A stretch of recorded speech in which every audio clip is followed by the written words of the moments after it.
This is a backpack made by Tibag. I hope that's not how you pronounce it. Tibag. It's probably Tibag. T-I-B-A-G.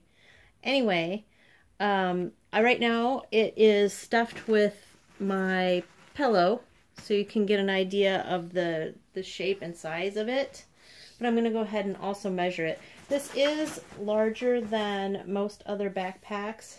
It's got a little bit more depth to it. So the side panel is about 6 inches. And here's what I'm measuring from seam to seam. It's 6 inches. Obviously, it's you can stuff it more than that.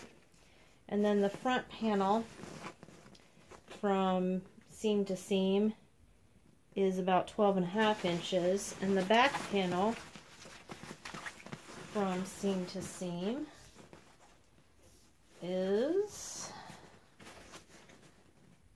about 13 inches. So overall height on this bag from the bottom seam to the top seam is 18 inches. So that gives you an idea of how big this bag is.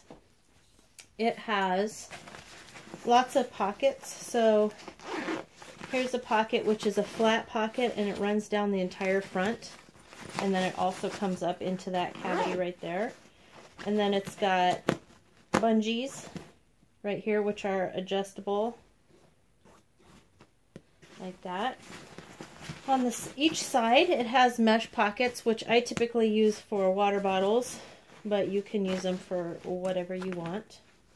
Then it's got a loop on the top for hanging it up, and then the straps are, of course, fully adjustable, as you would expect. They are padded, so it's not the thickest padding that I've ever seen on a backpack, but it is more padded than others, I guess, in that it has padding. Some don't. I'm not wowed by the amount of padding though. Let's go ahead and open it up. I'm going to take this pillow out that I had in here just to show what it looked like full. So here's the interior, and I know that's probably kind of dark. It's hard to see. So it's got one large cavity, and then it's got this pocket here that's right here, and you can put things in it.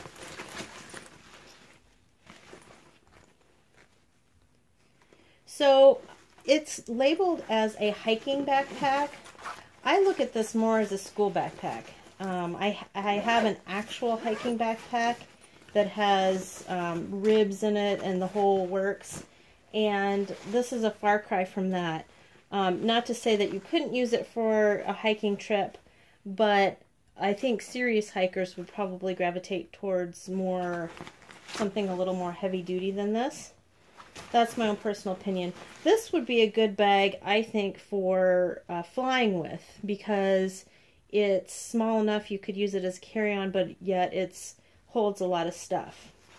That being said, there's not a lot of structure to it. So, for instance, if I was flying and I was taking just my laptop, this would not be the bag I would use. One, because there's no padding in it, but two, there's no structure in the bottom, so it will kind of sag. This backpack is better if you can stuff it full of stuff like jackets, lightweight things. If you have one really heavy object, it's gonna push out through the bottom. Not rip out, but it's just gonna hang. And there's not much padding on it. This backpack says that it is water resistant, which is not waterproof, but water resistant. So I thought I'd put a little bit of water on it and see what happens when I do that. And it does bead up.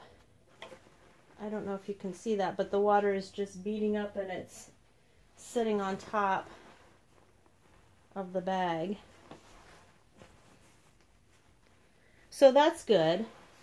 And then eventually, yeah, it's starting to soak in now. but that's pretty decent. So there you see I left it set too long and it's soaked in a little bit, but let's see on the inside. Did it soak through on the inside? No. And there's a lining. It's not padded, but there's a plastic lining on the inside, and so that does protect your valuables that are on the inside. So there is some level of protection that way. So that is actually a nice feature. So for the price that it is, currently under $20, I think it's a good deal. That's a good backpack. A lot of space. I think that's probably my favorite thing about this backpack is just the amount of space that you get in it, because a lot of backpacks you buy, they're kind of small. Don't fit a lot of things. This could easily fit, well, it could fit a 17-inch laptop if you wanted to carry a laptop in it, but it's big, so it can hold all the stuff that you need it to.